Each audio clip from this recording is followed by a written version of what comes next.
Right, good morning. Welcome back to the Sardine News, where we are at the Umzimkhulu River down here at Spillers, and the Umzimkhulu is in flood, like really in flood. Cool, eh? All that beautiful, delicious brown water going out to sea to replenish the ocean's acidity back to a more alkaline level. And all the little fishies and all the game fishies and everybody comes to check out this natural phenomenon of the Halocline and the Flood Pulse in full operation. Anyway, luckily the boats are still here this morning. Back to the studio, where you can really see the water coming down. Check at that. Different colors, different rivers mixing up. Debris like crazy. There's a lot of water going, and it's actually getting stronger. After a whole week, it's getting stronger today. Spiro's in absolute panic. Alright, getting serious. The Sardine News Summer Edition 21-22. Man, oh man, that's a lot of brown water. But it's what makes the whole show tick. It balances the alkalinity of the ocean. It sends out food for all the little critters that the big critters eat, especially plankton and tiny organisms that eat this stuff. Anyway, then the game fish come to meet this brown water. Halocline is well known now these days. So yeah, it's a bit of a challenge to stay sane while this thing is on. It's a wasp, but basically we can. So I've got the time to put this show together. Sponsored by the port captain this time, Egyptian cuisine, halal, right on the Umzimkhulu Adrenaline veranda with the huge big marquee tent. It's working out great. We're doing river cruises, actually Nile river cruises, since the Umzimkhulu River looks just like the Nile River. I've been there. Right, it's been good fishing, so nice reports coming up. Philip's first sailie, Warren's first sailie. And right, here we go. I'm sure I've forgotten a few things in here, but we'll get to it all. Shot. Right, that's Philip, our new guest star, charter, on a regular basis. We've been fishing this Halocline, this brown water line, since it pitched up in about November already. And we caught the odd Dorado. And on this particular day, we had some beautiful live shad. And what an awesome scene. Everything was perfect. And this was actually our first try for Dorado. So yeah, bait goes in, shad goes in. It's quite a long-winded little clip, but I wanted you to appreciate the clean water and also to appreciate how much pain these little shad go through. Uh-oh, what's that? The slow-mo reveals a whole lot more.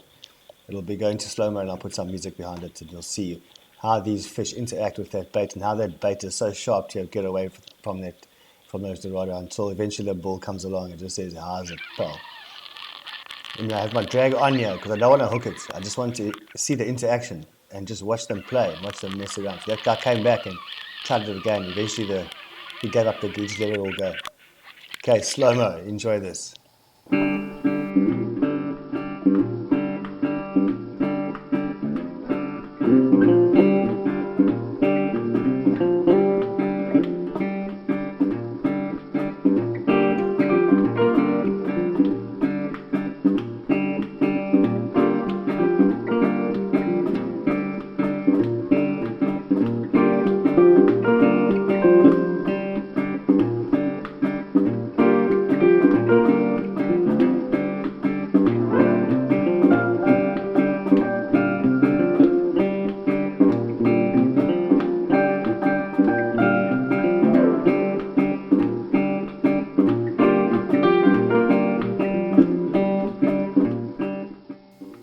Hey man, you guys should consider getting your own Go Fish cams.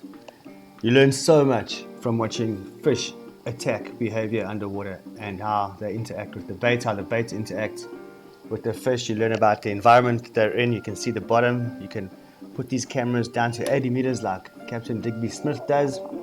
But for the most part, you will never stop learning and you'll never stop appreciating anything like this so much. Like, this is better than fishing, actually much better. I don't even want to catch these fish. I just want to film them. In fact, that's how Digby also says he approaches fishing nowadays. He doesn't really even want to catch them, he just wants to film them. So, if it's about conservation or learning or whatever it is, just seeing the fish underwater, off you go to the sardine.co.za and you will find a place to click on where you can get your own camera. $199 worth every dollar.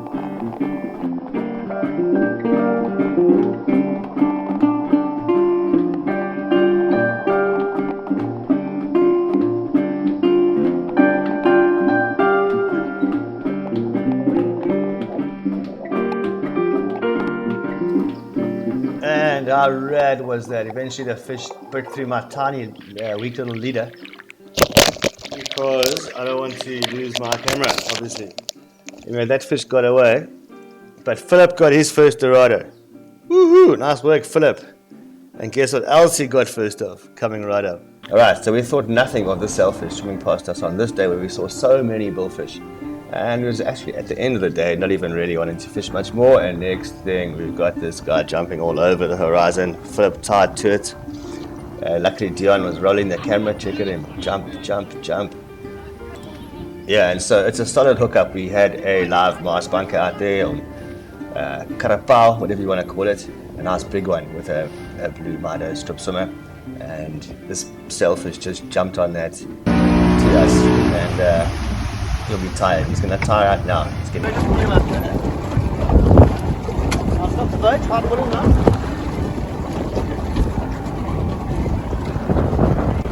I'm not going to do any line. That's fine. Here he is. Yeah. Nice, eh? Alright, that sailfish through its stomach. It was an easy release. And now the Sardine News is back to the studio where it's not all good news. Yeah. So, the usual stuff from DAFF. Now, this is not good news. This document that I received in the WhatsApp group called Stop Shell, we all mustn't rest on our laurels after having so much fun stopping Shell oil. That was really a great achievement. Everybody who was involved needs to be commended and congratulated, but it's just the beginning of the battle, as this document that I'm going to show you says. Right, this is Consultation on Intention to Amend the Section 24H Registration Authority Regulations 2016. So, Barbara Dallas Creecy, Minister of Forestry, Fisheries and the Environment, hereby in terms of Section 24.5E, 24H and 44, they want to change the rules of objecting. So you can take a good look at this document. So I'm going to put a link in the description below. Can't believe I just said that. But basically, here it is. And it's time to do something about it, because if we don't, then none of the public will be allowed to object in the future. So this is an objection to stop objections. So this might be the very last time that you ever get a chance to object. If they get away with this, it means that, you won't believe this nonsense, they can have carte blanche, because they will only accept objections from an environmental assessment practitioner. Now, I'm not too sure how many of those are out there, but there can't be many. I'm not one. They want to change the definition of an objector to a person who's qualified.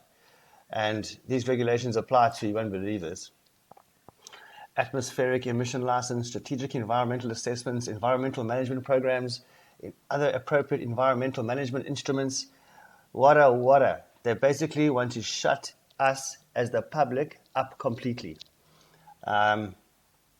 This will be a disaster for the future, because basically I think our current mechanism of sending objections into the right places and then making sure that they get a whole lot of objections they have to go through and present. And anyway, look, I sent my objection in this morning.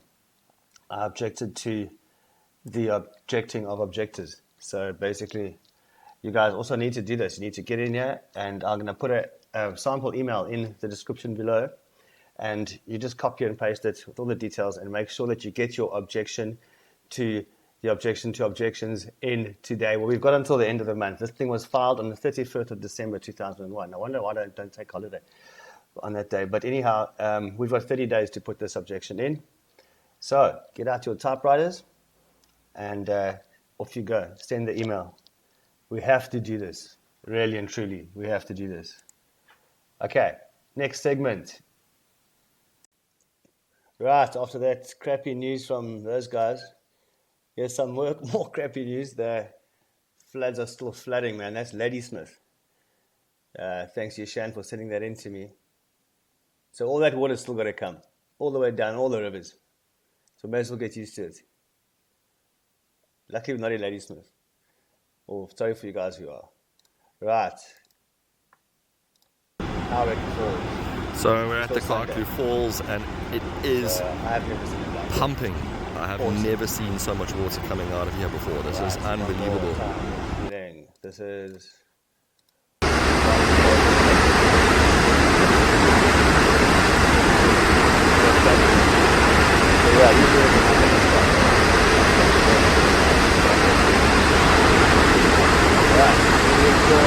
Well, before the rains came, some people got a bit of time in the estuaries, and this includes young Rehan, who won the Dirty Prawn Umzimkhulu Special Bucktail for the best kid fish of the month or whatever it is. Anyway, well done, Rehan. Oh, it's a nice one.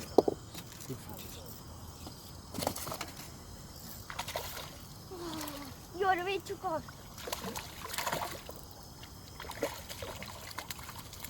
Yes! Nice work, buddy. Anyway, Rehan got his dirty prawn. Thanks, Dave Phillips. You can order those things on the Sardine News, by the way. Right, moving on. Right, next segment is sponsored by Mido, but Warren didn't get any prizes for this because he just uses the Midos for free. But anyway, this is a lekker fish. Enjoy.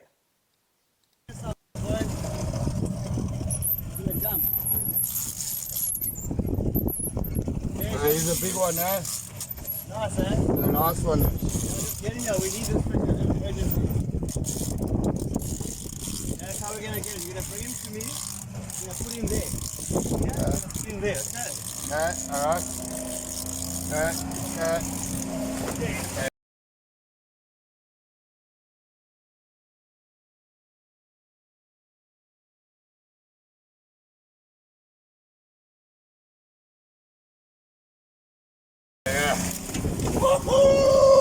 No, but don't let him fall off that gap. See what they do. They try and snap. Get out there. Warren, come stand next to me quickly. Snap, snap, snap, snap, snap, snap, snap.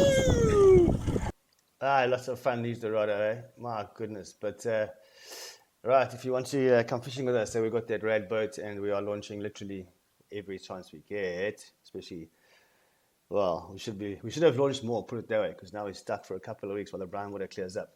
But anyway, lots of firsts on this video. Well done, Warren. Let's go, Bill. All right, moving on.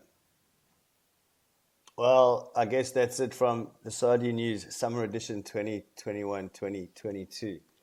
Thank you to the sponsors, Port Captain, Spiller's House, Mido, Dirty Prawn, The Green Net, Master Waterman, Umzimkhulu Adrenaline. And thank you guys for playing, for watching this the Sardine News. Catch you next time. Ciao, ciao. Don't forget to do your homework and send the objection to the objections in, eh?